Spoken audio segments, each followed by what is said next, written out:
You've been dancing. Since they've been picking up the Akai, the Claudes, and the Yuzhongs, specifically for this draft, they brought out all the surprises towards the latter portions of it. Yeah. And it's been a while since we've seen that jumbo hard guard together with the Black Dragon form combination, which we will likely be seeing later on. Whoa. But for now, what we're seeing is the first blood going into the hands of ONIC Philippines. That's going to be Camus immediately taken down. And it seems like they still want to go for Lucy, but they take, or she takes out the possibility of getting stunned with a Purify, but not even that. Okay, my mic got displaced. Okay. It got displaced. ONIC Indonesia is on a roll already, 2-0. And, you know, this is a thing, man. Like, with ONIC, they're still going. They do not want to stop. How will not get punished for that, okay? So, as you were saying, this is exactly why the casters mentioned. However, ONIC is trying to play is not that different from Team Vitality. And another quick rotation coming in from Levy. Oh my goodness. This is a whole lot of action, Brigitte, that we're not used to seeing this. Like, I mean, maybe that first blood under the minute that we saw earlier on, but this is already a total of 4 kills going on. Sev? Now it's Angelus that they're trying to go after, but Sev, okay, will be somehow able to keep herself safe and will get that level 4 as well. So it's been a very aggressive first few minutes for ONIC.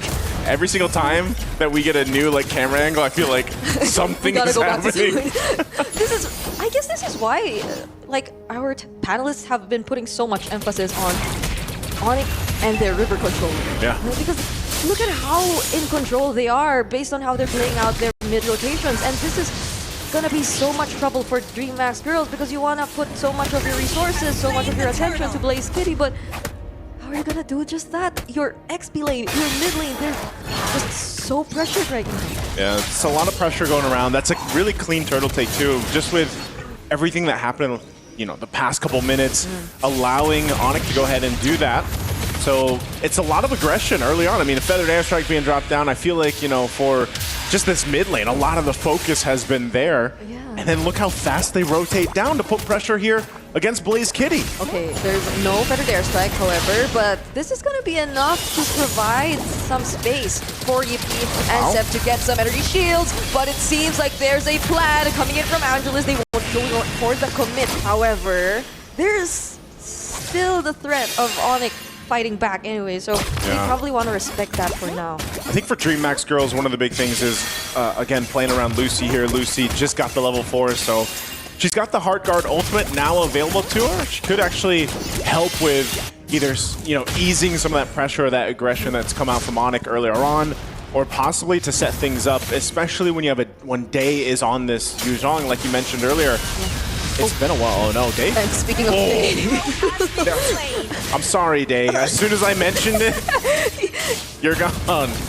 We didn't even see the Black Dragon form in action just yet, because even for the first objective, it was just a clean take from ONIC. So now they're clearly showing us that this is the kind of play style that they want to go after, even if it's a somehow unconventional in the current meta type of goal lane that we're seeing. They're just making it work based by looking at their mid rotation. Yeah, you see this pressure still being put on this side of the jungle for DreamMax girls, and really having to do work to secure it for Angelus, you know, to get this purple buff even. But as you mentioned, it's the gold lanes are pretty much at a standstill because there's been so much pressure on the other sides of the map. You know, Yippie's just been able to farm up. They're going to contest this, though. Oh, a well-timed knock-up coming in from Pau. Now that denies the contest coming in from DreamMax Girls, but the blazing duets from Yippee will be able to take down Camus. DreamMax Girls, however, they're fighting back. They took down Livy and Pro, and now it might be Napolera next. But that seems to be the end of the duration of the Black Dragon form. However, Day still wants to go for it. Blaze Kitty supplying the free hits, but that might not be enough. And DreamMax Girls have to disengage. Oh, that's too bad. Again, I'm surprised they continued on. Maybe they should have just got what they had and backed off. But, you know, nonetheless, a trade for both sides. But Yippee still using that blazing duet. I mean, it's been a while since we've seen a Claude really in action competitively. Ouch. But they can see they want to focus down this tier 1 turret. That's going to be the focus for ONIC. And they'll get that. So again, second turret of the game, second turret going down. Now that top and that bottom are clear. They'll make their way up to the mid lane now to focus on that. So DreamMax girls, where can they turn this around already as we get into these mid games here? We're going to see the instant replay of this. This was a fight once again that was initiated. Pao jumps in, uses a tsunami slam. It gets focused. The heart guard and the Yuzhong combination we were talking about before is so good. Great petrify down here too to stop some of that feathered airstrike from Livy. But again, they do eventually re-engage. So that combination with the heart guard and the Yuzhong is always going to be something that they can use for DreamMax girls. But a lot of it again is the timing on it. Yeah, and like, who do they decide to go for? I think it's pretty much a given that you want to go after Livy, but what happened in that exact team fight was the plan B we could expect from ONIC, which is again, Yippee is still deciding to go in, dishing out the damage towards the members of DreamMax girls. So ONIC have a very good way of splitting DreamMax girls up, even though they want to make it work or they want to revolve around the Yuzhong and the Black Dragon form and engage us later on. So with that, last turtle of the game, just going to go in the hands of ONIC. So 3 for 3 here objectively, securing everything they need. So DreamMax girls will let that go through. I'm wondering if they're going to be in a position to actually... Oh, he just gets out of there, by the way. But if DreamMax girls will actually just... kind of focus on the Lord to come up here. Will they be in a position to actually contest it? As we take a look at the items here, you're already seeing the disparity between some of the crucial lanes differences, especially, you know, Seb has a good 2,000 gold against Angelus here. Oh, Days in trouble. That's another pick-off from ONIC. And going back to what you mentioned, I think it's still not going to be easy for DreamMax girls, considering that Livy alone answers so much in the lineup of DreamMax girls already. And the damage that she's able to provide, it can really severely hinder whatever DreamMax girls wants to do for that feathered upcoming... airstrike, basically. Yeah, for that upcoming objective fight, because there's little to no range for DreamMax girls, honestly. Like, comparing it to the feathered airstrike, comparing it to the reach of the tidal strike, it's going to be so difficult for them if they don't find the right position. Yeah, that's a great point, because typically why we see Farsa so strong and such a priority right now with a lot of lineups is the zoning potential, the amount of damage burst that comes through. And that's not really matched by a lot of heroes, but then you consider that, okay, how do we play against it? Well, sometimes you have to wait for the feathered airstrike to be done with, or you end it, which is what we saw Day do when she's got the heart guard. But again, that's all kind of a timing thing, because you're seeing just the damage there is split. And actually, surprisingly too, even the Yakai from Navalera is being second in terms of the damage. So again, it's not every day you see an XP lane. Oh no, get out of there, Thomas! But how? Hero has been slain. There's no other That's the way. damage. And how does she walk out of that? Like, I don't think, or she already probably used her first skill to reposition somehow get away from that. So she could have crossed the wall.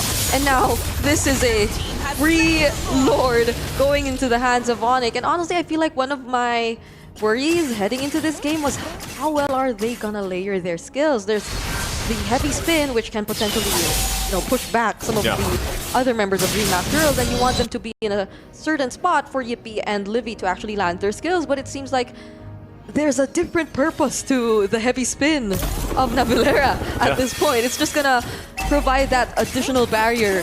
So DreamMax girls, they definitely won't be able to go for the targets that they want to go for the pickups that they want to go for, because look at this guy just blocking every single opportunity away from DreamMax girls. There they go, prepped up. Lord in the mid lane, DreamMax girls still quite down in terms of gold. The shields are going to be popped, so they clear out that wave, but the Lord will charge in the mid. Feathered airstrike going to be dropped down. Do they just get the turret here, but they force them back already? Are they going to be able to defend this one? That was just the feathered airstrike and the Queller, but that was so much damage already. Now there's the Black Dragon form and the Heart Guard. They're trying their best to defend this, but they lose 2 inhibitor turrets already. Navalera might just go for the attempt, but it seems like the Tsunami Slam will be used first. Navalera falls down, however, and there's the double kill from Kami's. Blaze Kitty trying to look for the stacks. Won't be able to use that crossbow of Tang, but imagine they were already able to do that even without the crossbow of Dan. They got at least a couple kills for DreamMax Girls. That's what they needed. They lost 2 of the base turrets, almost 3 though. And again, you know, it was ONIC just kind of deciding like, hey, can we actually end it here off this push? They kind of tested it out. Navalera also got checked a little bit. She got blasted pretty quickly. You're going to see this once again from our instant replay. The Heart Guard was there on day. They jump on in. Navalera's like, oh my goodness, they actually are starting to hurt. And that was a great petrify too. Oh, meanwhile. Oh, there's another fight happening Navalera? here in mid. Navalera might not be able to escape this. Sendo goes in, shuts down Kamis, and the Blazing Duet from Yibi will be the follow-up, so they will be pushing through with the fight. 3 members down from DreamMax Girls. Yibi's still trying to go for it. The Heart Guard is used onto Angelus, and that will be enough to keep them alive. I think they want to push in. They're all in the base. They have that one wave pushing down bot. They're going to clear this out. They have the mid wave pushing in as well, and DreamMax Girls will still hold on. I thought they were going to go ahead and continue on further. They're 30 seconds away from the lure to come up. But we have to quickly look at the itemization once again. There's still a big difference, at least here in the gold lane especially. But if Blaze Kitty can get that crossbow of Tang off, it can be set up for her. Again, she's only got the trinity of items that she needs, but still she's lacking that opportunity to get the airtime. That's the biggest problem here. So Lucy's got the choice of, do I use this on Blaze Kitty, for example? Do I use that Heart Guard there? Or do I always use it on Day, as this Lord is going to be taken again? Unless, oh no. One more time though. Will they get to take down Navalera? But it seems like Angelus will be the first to fall. It's not going to be Navalera. Day's also pretty low. And Yippee with the double kill. Make it a triple actually, as he also goes for Blaze Kitty and a maniac towards Day. It's only Lucy left alone. Here's Yippee for the Savage. On the side of DreamMax Girls. Yippee going for the Savage and might just actually take it. The first Savage here in MWI, and ONIC secures game number 1. And they did it through teamwork. ONIC coming out with a Savage, coming out with a victory in game 1 of the best of 3. You can see they're definitely happy about that. Once again, it just looked like, man, there was a moment that maybe DreamMax Girls could turn things around, but then they went for that fight. I almost would have said better off to just try to defend again. But unfortunately for them, maybe they had no choice. Maybe they just had to go for it and see what would happen. And unfortunately for them, they got caught in a bad situation, a bad choke point around that Lord. And they just kind of got split up and dismantled there in that fight. I mean, who knew that there was an Akai approaching them from that angle as well? Because that's the jungler, the Retribution holder. So you would expect that at least that could be one of either 2 people holding the objective, trying to dance around it. But since they already decided to go in with the Black Dragon form and all that, and they were unaware of the angles, it's again a very great response coming in from ONIC. Definitely a great response and a great game number 1. We're going to go ahead and throw it over to the panel back in the studio to break down game 1. If you want to set up the standard and set yourself up as a possible brand new powerhouse in the world, you do it with a Savage. What is up with ONIC gold laners and getting Savages, huh? That's how you rev up your engine, right? And we could definitely see the power surging through, and that's how confident they are. First game on the MWI, your first ever game here, and you get that Savage. I think it's in their blood. It's in their DNA, I think. I mean, we've been always talking about the junglers. We've been focusing on Angelus as well as Zaf Showdown. But little do we know, here comes Yippee popping off everywhere, just doing everything that is possible that denies the movement of DreamMax Girl itself. And they couldn't do anything. Yes, you have Yuzong. You were supposed to be right on the front line. But then it was shut down completely. Angelus overextend. And that definitely gives a really good hope for the team of ONIC to just shut down DreamMax. It totally changed the atmosphere. Their relaxed attitudes earlier, they were like all smiling after that Savage here for Yippee, and that IGN is a perfect Yippee. Hello, it wasn't just them. We were here inside our own studio just say Yippee when she got the Savage as well. We were all for it for her. I said something, but I think it's better off that I don't say what I yelled out. But I was happy about it. I was definitely very, very happy about it. For ONIC, well, we did say the Claude was like, at that point, a really good pickup because we've tossed up the possibilities. They could have gone Granger, they could have gone Beatrix. Seeing that there's a Yuzong on the other side, they needed something really mobile. The Claude ended up becoming a perfect pick. And that Claude, I feel like it ended up personifying what ONIC had a really good strength in for this game, which is unpredictable mobility, where they can approach from multiple angles. They don't have to fight honest MLBB. While DreamMax girls, clearly their lineup was all about honest MLBB with an Angela Fredrin at the heart of their combination with a Yuzong Kimmy. That is as honest as you can get with playing this game. It's not much of an improvise, more on playing onto their strengths here for ONIC Indonesia, right? Especially with the Claude pick. We've mentioned you need to be very agile when it comes to a Yuzong, right? You will be hunted down each and every time, but with a Claude, you have the freedom. You have the freedom to get a savage, right? And that's what happened here for ONIC Indonesia. A new powerhouse in the making here for MWI. And the fact that you talked about how Panda is your favorite animal and it was popping off everywhere. Yeah. That heavy spin was just right on time, denying every movement of DreamMax skill itself. Wherever you are, put some respect. Put some respect on Akai's name. Every time I bring it up in MPL Philippines, you're like, nah, that guy's a little bit crazy. I mean, in this scenario though, it was perfect because it added a little bit more of chaos to counter up what DreamMax wanted to bring to the table, and it worked out very well, supplementing the rest of the team. Let's go get a magnifying glass and look a little bit closer at two specific players at a very specific role. I believe we are going to be looking at I've forgotten what I've already requested for here, I'll be honest. Okay, it was the Rovers, exactly right. Thank you. Okay. I got blindsided by my whole love for Akai here. Poe and Lucy, we decided we wanted to focus on this because it's the perfect contrast. On one side, you have a very active roamer who sets the tempo through aggression, while DreamMax are playing a roamer that, if you're up against a Farsa, a Kalea, it's so difficult to control the center of the map. And that is what I think Fasha wants to point out when it comes to the question, like if you are against or pro onto the support roamers. And it really reflects onto this era or onto this game. Like you mentioned, that it is an easy target if you're like onto the support roam, right? Yeah. You could easily be countered versus on what ONIC Indonesia has together with the Kalea. You could have the freedom to actually set the tempo, set the clashes compared to the Angela, right? In some ways, it feels like we actually saw an alternate universe version of the previous series, where in game number 1, you're seeing a lineup with a lot of aggression, a lot of tempo setting against a lineup that was going a little bit more defensive and counter-punchy.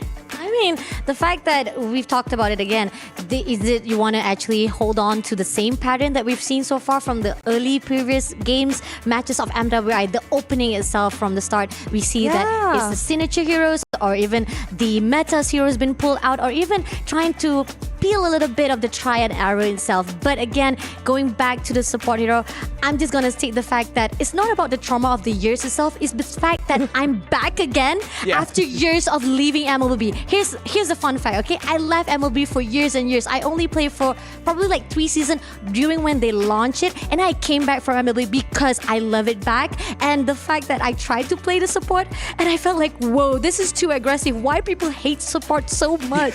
Like, give some respect, man. But again, this is the reason why we keep on saying support is a really risky 50-50 situation. To be fair, I feel like all those deaths in game came from respect because they knew what you brought to the table. And that's exactly what happened to the roamer of DreamMax girl there, Lucy, up against Poe. It was way too difficult. With everything that was happening with the gold lane, the roam, the mid lane rotations, it seems like one of our stars heading into this game was sort of under the radar, but she had a near perfect game. Let's look at Sev flexing off her mechanical skills. Oh ya, anak kami. Yeah, Sef. EV. Gimana man? XEV.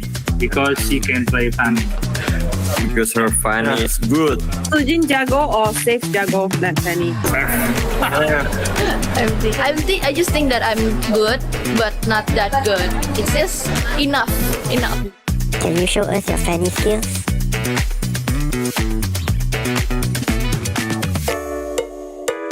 Oh my god, jago banget. Gacor. Makasih ya atas pujiannya guys. Gimana? Makasih. Weh, Bang, putaran gas lawan. Ini gacor banget, gak sisa dia udah bisa gantiin Kairi nih di MPL. Udah boleh nanti kita ketemu langsung ajak Bewan Kairi. Boleh. Kairi hati-hati ya. Makasih ya. Kamu bakal ke-replace sama Makasih ya. Chef Yola. Makasih ya. Iya. Makasih loh. Teman-teman. Again, if you missed the pre-show, exactly what we were talking about there earlier with Sev, highly touted as a Fanny player. By the way, real quick, Athena pointed this out. Shout out to Oheb of Team Liquid because he was on the sticker on the back of that device that Sev was using. We don't know if that was her device, whoever it was, but they owned an Oheb sticker. Shout out to you, Oheb. But yeah, Sev, really good in Assassins, and she is highly touted. And a huge shout out to Kyrie. Be careful. You mentioned watch out for Sev. Yeah. You might be replaced for the main team, right? Yeah.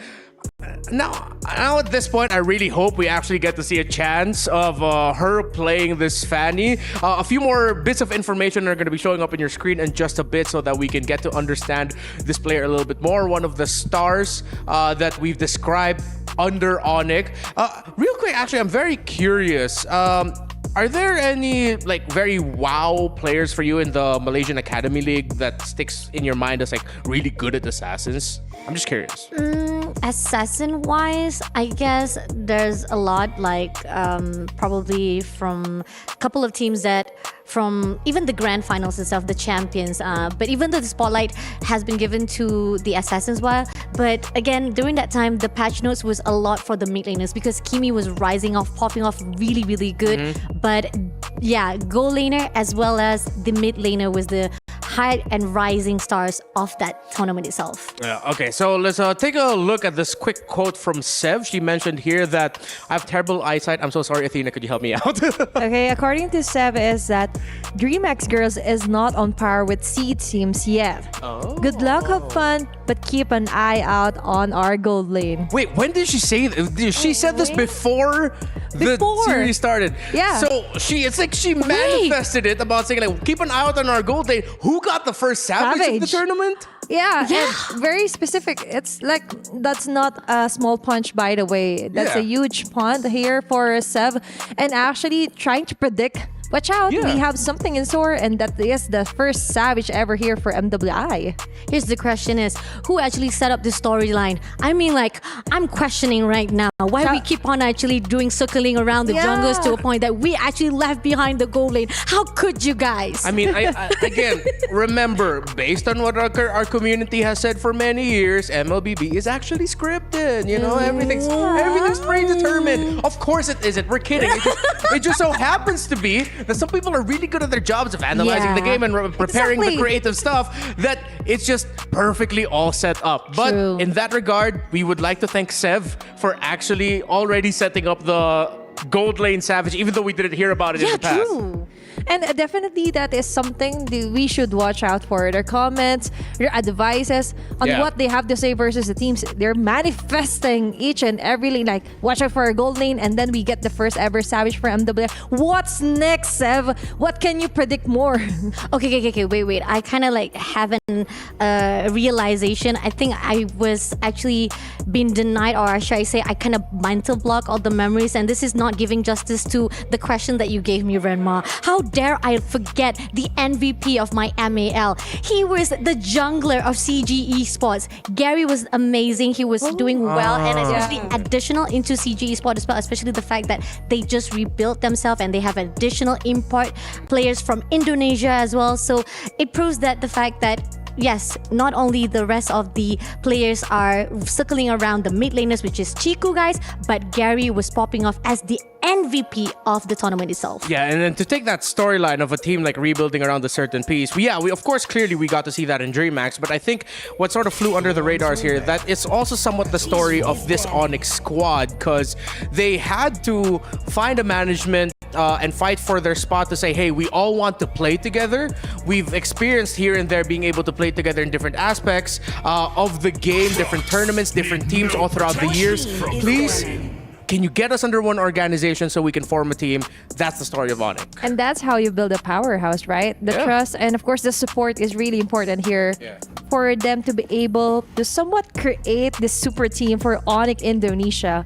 And talking about the Fanny as well, I am looking forward. She already predicted that they should watch out for the gold lane here for ONIC Indo. I'm looking forward to her playing the Fanny if she's that confident, right?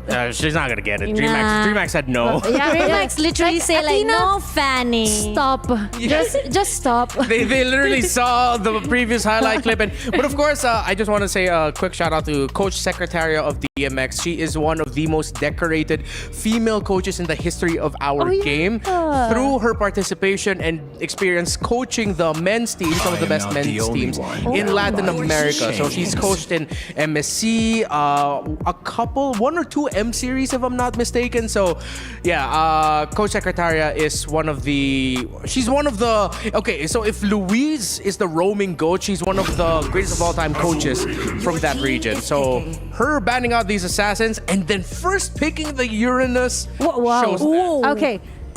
The day is not yet ending. I was just saying earlier that I have seen a Uranus for like 7 or 6 games in total. But now you've mentioned a well-decorated coach. They planned ahead onto the bans, and finally Uranus here for their second game. I think DreamMax has to think ahead here though and consider that a carry might be popping up for ONIC much later. So ONIC are going to be looking to dish out some, make sure that they have good sources of burst. They pick up the Joy 5. I mean, it's the fact that they put out Uranus, and we saw already the first-hand experience whereby Uranus was top priority of MSC wildcards, right? And it was really efficient enough. It was really good to be put out into the hero pools as well. Now, question is, coming into the respawn of ONIC itself, Joy being picked up as the respawn, as well as Zetian. And we know for a fact Zetian has a really good CC, that ulti, the Fury of the Phoenix itself can stun a little bit, and probably it could actually help the movement of Joy itself. Now, the question is, the team of DreamMax Girl, what can they do to hold out a little bit of the movement of ONIC itself? Yeah, there is a lot of movement, good source of crowd map control, through multiple avenues. So let's see if DreamMax can answer that right away. They pick up the Juicin into the Joy, and they pick up the Cho. Personally, I'm not the biggest fan of pairing up the Cho with the Juicin if you're looking to get pickoffs. However, the Cho and the Juicin does provide a lot of crowd control, Athena. Yeah, and actually the Cho is actually a good counter against a Zetian. If you guys remember, you could just pop up the Shunpu and pop up the passive here for Zetian. Just a walkthrough, literally hit and run, and that's it. But I do agree on a certain degree on the pick here together with the Jushin, especially they already had the Uranus, right? But for GMAX, maybe we just have to trust the process here. What's the thought process here for Coach Secretaria? But I do believe that they need somewhat of a shredder, because the carry could easily be picked off here by ONIC Indonesia. Yeah, if ONIC doesn't show up their gold laner, oh no, they picked up the carry. Yeah, that's exactly it. What I was talking about with the carry, and ONIC perfect pick at third, because I was thinking DreamMax might have just banned the Claude and carry in the second phase. So fantastic call here by ONIC. No, I mean, like, it's perfect. The fact that they pick it off straight the goal laner, and now they're gonna say like, I have already goal laner, now I'm gonna cut off even more goal laner so that you don't even have any questions or even the choices to get the goal laner for yourself. Yeah. Look at that. Even Harith had been seen taken off from the side of Team ONIC. Oh, crazy. Yeah, at this point, I think DreamMax has to accept they're probably gonna be stuck with an Irithel. Yeah. Because Granger into the Joy, into the Zetian, you don't even see the frontliners just yet. That even if DreamMax decides to pick up Granger later on, whatever the last pick of ONIC might just give that an even harder time. So I think the safest pick right now for DreamMax is Irithel. Yeah, I do agree with you. In a certain degree, they have to have that mobility onto the gold game, especially if you're up against, earlier with a Savage play. You would want some kind of an advantage. But speaking of which, for ONIC Indonesia, they are right onto picking off that carry as soon as possible, because it is the next move here for Coach Secretaria if ever they just went in ahead and pick up another role. But Kalea being banned out here for DreamMax Girls and Esmeralda. Good old boring past matchup of your Uranus and Esmeralda. Yes, that is the community thing. When you get Uranus and Esmeralda in the same game, in the same lane, they are stuck there forever. Like, it's that around 3 years ago, 4 years ago. Oh yeah, it's been 4 years. I've been doing this too long. I don't want to reveal my age. Oh, we're just doing it last year. I just saw Age is just a number, by the way. Oh, but the number right now, they need the number here for through my DreamMax scope. girls. Currently on a 0-1. Oh, whoa. Wait. What, Leslie? You're gonna pick a Leslie into Joy? Interesting. I love it. I mean, they desperately needed damage. They were desperately lacking burst. Okay. But I did not expect a Leslie. Okay, I know for a fact that after the patch note, Leslie has been upgraded, have been buffed for the range itself. Yes, it's much more distance. You have like a really good sniper with a long range shot. But the question is it enough though? The fact that you're still going on all out for just one single lane or one single target for yourself, and you have to be very wary of your positioning yourself. But on the other note, they did pick off Chi-Chi as well on their own pick-off. And now, looking on their side, yeah, they have the answer. The question is it enough though? Are they just gonna end up picking a Gacha for Rome, or? I'm still looking at this Leslie, by the way. Sorry, guys. Yeah, it's fine. I mean, like, I'm so shocked. Oh, Kaja! I wish I said it. What a day! Yeah. Day! I mean, we got our wish. We wanted some more unique picks. Real quick, thoughts on this Kaja, Fasha? I think it's going to be a great game. If ever, we could see a potential game 3. Yes, definitely. I mean, lovely answers from both sides. So looking forward to see what it's going to be like. All right, we're shocked here. Brigida, Naisu, are you guys shocked? Are you surprised? I want to hear your thoughts. I want to hear your voices. That was so... You can hear our voices now, right? I mean, I think we are equally as shocked with the draft here. Brigida, any thoughts? I mean, did you think you were going to see a Leslie on day one of the MWI? Not at all. I mean, I rarely see the Leslie, even in the off-season tournaments that we've been having. Even in, I'd say, the collegiate level or ever. Right? Like, when was the last time you really saw Leslie? I can't recall, honestly. And I echoed the exact same sentiments, or we could probably even add more to what our panelists already mentioned. The lineup right now that we're seeing from DreamMax girls are either very single target, the Cho and the Leslie, and you compare the Leslie, right? If you want immediate burst damage to follow up the Way of the Dragon and all that. Yeah, the Leslie provides you I mean, in a way, some vision with the ultimate snipe ultimate, but then also, you know, you get some of that extra damage with the her lethal shot, right? That passive that she gets too. So there's actually a really interesting way that it could work with the Cho, but at the same time, as we get to look at the emblems here, really, again, nothing too much in the XP lane. That's what we used to call the eternal battle, basically, with the Uranus and the Esmeralda fighting it out. But nonetheless, I think a big part of this is really like, how do you actually allow Blaze Kitty to get online and use this pick that is able like to pump out a ton of damage, but just doesn't have the same, I would say, throughput later on in the game. If this ends up being a later game, then something that can happen here is, she's popping off damage using the camouflage and everything else, but you also got to be really reliant because, I mean, you look at the lineup here alone from ONIC, there's a lot of options to just get Blaze Kitty down. And if you take one of the members that is supposed to help heal for her or protect her in a way, and that's what the Kaja does. I mean, again, the Divine Judgment ultimate to grab someone is great here. So Pow's even got to wait for her level 4. Sev is going to be jumping in, though. And in as early as now, Sev will attempt to go for a member of DreamMax girls, but was forced to run away because the damage of 4 members of the Cho, the Jushis, the CC combined seems like they're somehow enough, but now it's Navalera who might just be in danger. Yes, Esmeralda might be the first to fall, and now Angelus pretty much got the entire turtle pit to herself. Yeah, I think ONIC is even like kind of surprised themselves, like, man, this is quite a bit of damage, quite a bit of damage that we're taking, because I think that plan there was maybe also to stall it out so that they could have re-engaged into the fight, but nonetheless, DreamMax girls will get the first objective pretty cleanly. So they get that turtle. They can work around this once again. No kills just yet on the board. These are both lineups that are very pick-off centric. Pao needs that Divine Judgment level 4 on the Kaja. Lucy needed that level 4 here. That Way of the Dragon, even on the Cho. So once those are both available, expect to see both teams go for some engagement or to try to get a pick off here. Yeah, but for the meantime, it's really DreamMax girls just allowing Blaze Kitty, who based on the lineup itself, does really seem like the funnel, quote-unquote, of DreamMax girls, which is why we raised these concerns of how ONIC, their lineup, it seems like it's built to capture Blaze Kitty in multiple ways, be it through the Divine Judgment of the Flicker, or just simply diving into backlines, or even Amelia eventually later on if he does get, or if she does get some items already, because this seems to be a lethal ignition Esmeralda. Yeah. So I'm not entirely sure if she will be going hybrid or, you know, like putting in a little bit of damage here and there. That will be another huge problem for DreamMax girls if ever that is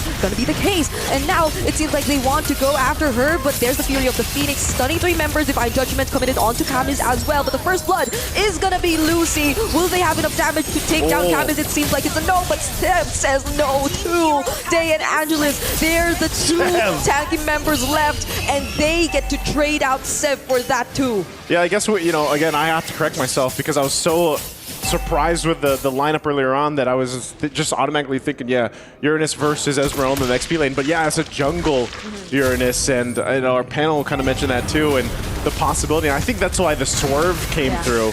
So we have seen before where that Uranus in the jungle is actually quite a nuisance to deal with, because yeah, you still have that very innate tankiness you can deal with. Oh, is this going to be a kick? Oh, look at the layer of crowd control, and Navalera couldn't do anything. So this is probably another angle we can look at. If it's not just entirely the setups that DreamMax girls wants to do, it's these layers of crowd control that'll help them protect Blaze Kitty from danger. That's the Cheat Kundo, that's the Lantern Flare. So as long as you can keep Blaze Kitty out of danger, then she'll be able to throw out those lethal shots, or again, if we get to the late game, that immense amount of damage that will cause a huge problem to ONIC later on. Yeah, that's one thing that Leslie definitely is. Lucy's going to go for the kick, not the angle though that she was looking for. Camus jumps in too with the beacon, so not engaged they were looking for, but Navalera's going to be taken out on the bottom side of the map. How often do you see the Uranus Esmeralda matchup being this action-packed? I mean, there was another member though. Maybe this was the change. Put Uranus in the jungle, and it's a little more exciting maybe. And this adds to the entire idea of them just revolving around Blaze Kitty again, right? Which I think so far is working pretty well for DreamMax girls, because ONIC at this point, they're not able to put that much attention just yet to Blaze Kitty because of how much Angelus just keeps disrupting or disturbing them in whatever they want to do. Even in simply wanting to farm if you're Sev, like DreamMax girls, it just seems like they're everywhere. Yeah, I guess this is one of the things too. You're gonna look, she's slightly ahead in the gold lane. Nonetheless, Yippie's done a pretty good job at not getting zoned out, not getting pushed out from the waves. They might go to play here on Day, it looks like. I'm not sure if they're actually gonna commit to this. Again, Divine Judgment, we're always gonna watch out for that from Poe here. So no Divine Judgment gonna be used. The turret nearly being worked on and going down. Yippie will stay here, and that's the thing. The biggest, I guess, difference between that Leslie and then the carry difference here. Yeah. Hold on, Conceal's going to be used. I think they're just going to force Day off. So turret secured. First one of the game for ONIC. And an objective traded. So they're trading a lot macro-wise on the map. So it's Turtle.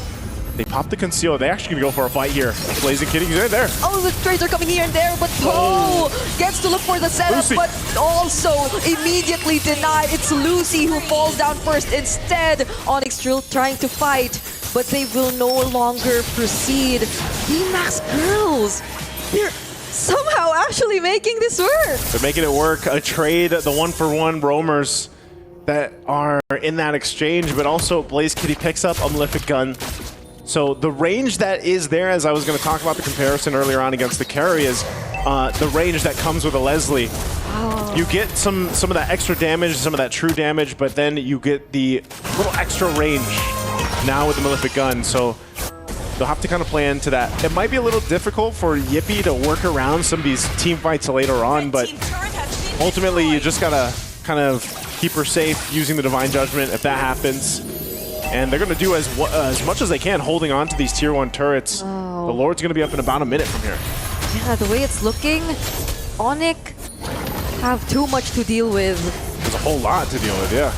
Like, surprisingly, even though the Leslie was a huge surprise, they have to worry about Angelis, who at this point doesn't care even if she throws herself right in front of the members of ONIC, because like, so long as Yippee isn't there, and Yippee with the Corrosion Scythe and the Golden Staff at this point, they can potentially still get away. Like, there's the Consecration, there's her other teammates who can keep her safe.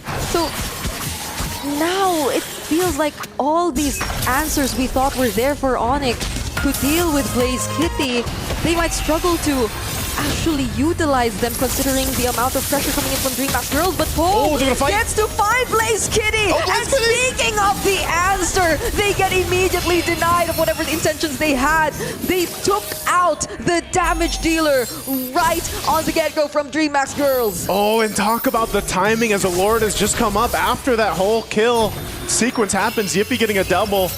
And that's going to give them the green light to take this Lord, unless DreamMax Girls want to do something about it. They're going to try to get a position, but this is a huge risk. Whoa, the damage, the vengeance, it actually hurts. Navalera is down 7 next, and it seems like the Lord will still go into the hands of ONIC. Yippee trying to take down the targets. Camis is next, but the Lantern Flare makes it. It's a shutdown for her. A double kill for Camis. Does Livy still want to go for this? Camis is going. She's not going to stop, and it's a disengage for ONIC. Oh, a little messy, but the job is done. The Lord was secured by ONIC, but DreamMax Girls get a whole lot in the exchange as they get another turret down. Blaze Kitty joined the fight just in time to fight back. So they'll go back to this. They'll have to deal with the Lord that's pushing in, but nonetheless, they have the lead. Let's take a look at the instant replay here. Once again, this fight broke out after Yippee got a double. They still have to remember how much damage can come through this DreamMax Girl lineup. Even the Lord knocking them up into the air, the flares bringing them back towards that pit. And yes, the Lord was gotten by Livy, but here comes Blaze Kitty to join this fight and turn things around. Yeah. Oh, fight again. Oh, wait, it's Poe who gets taken out first. Yippee still throwing out those shurikens. Kamis will try to go for Yippee, but the damage is not going to be enough, and it's a shutdown for her. 2 members of DreamMax Girls are left, and the Lord is still up. The Lord is still up. A fight that maybe they didn't want to have. We didn't get to see how it started up, but nonetheless, ONIC in control. Lord still making its way. Tier 2 in the bottom is going to fall. Mid, the next focus as Blaze Kitty tries to just go ahead and defend this with Angelis, but look at the poking. Oh, that's too much damage. Angelis immediately shredded down by Yippee. Hold on, they gotta block the ultimate snipe, and they somehow get away, but that exposed all of their inhibitor turrets already. A tough one here, DreamMax Girls. Yes, they hold on to the base turrets. The shields are still up too, but ONIC still found something in that whole exchange. You know, even with that Lord going in, and still look at this, the damage done and the damage taken by both teams here are quite one-sided. But then when you look at the damage done from Yippee alone, it's kind of crazy to think, because the trying to take down some of these members on a carry who has a little bit of a shorter range to work with, it's pretty impressive to see that positioning. I mean, looking at the items that she has, she just recently picked up the Malefic Gun as well. So that helps with the range that this carry does lack. A concealed flake going to be used. Right, pushing under the turret. I'm not sure if they're going to go for the pull here on Day. Curtain call committed onto Poe and Yippee. It seems like they're not going to risk this. It's too dangerous. Here's a response. Sev has information of wherever ONIC's going to come from, but they still take them by surprise. Lucy's the first to fall. Blaze Kitty is gone as well. And now they successfully take down 2 members. The pressure is still on for ONIC. That was such a good time to wait for the Fury of the Phoenix to pop off, and then Sev enters to find the right mark on Blaze Kitty. The turrets are going to fall now in the top lane. They might look to get the mid too. Rest of the DreamMax Girls are up, but they could also go for the Lord after they get this, but they just want to take these turrets down. They still got to respect it. It's just a couple seconds. They'll be back to full force here for DreamMax Girls, but the Lord will be the focus now from ONIC here. It's terrifying to think that even the brief stun, the brief time that you get from the falling Star Moon is enough to bring some of the members of DreamMax Girls down to half HP if Yippee does supplement the necessary damage. That's just how much damage they already have in the hands of Yippee, who, by the way, is currently 7-1-3. Yeah. Also reminding everyone, in case you just got here, that she got the first Savage earlier in game number 1. On a Claude. On a Claude, so the momentum's definitely there and you can feel it. Now DreamMax girls, who we thought were sort of ahead, are now forced to defend, and their lineup might not be best suited for this kind of situation. Angelis gets shredded down.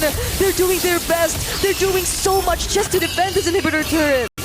Last item for Yippee 2, Rose Gold Girl, as she picks that up. So she's got the Rose Gold now for a little bit of defense, because she's got to deal with it. You know, she's got to deal with a lot of the magic damage being shot out here. Mid lane, though.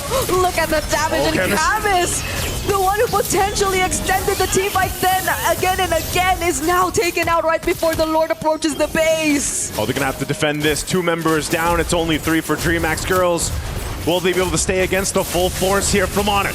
They're gonna try and defend, but the other members are just locked on taking down the base. Yippee puts an end to this series, and we complete an entire day of sweeps. Day 1 full of sweeps here at MWI at EWC. Dominant performances, but also some close games here and there. And we also got a Savage here. I don't even know what all happened on Stream B, but I'll tell you, Stream A was definitely a great start to the days that we have here ahead of us.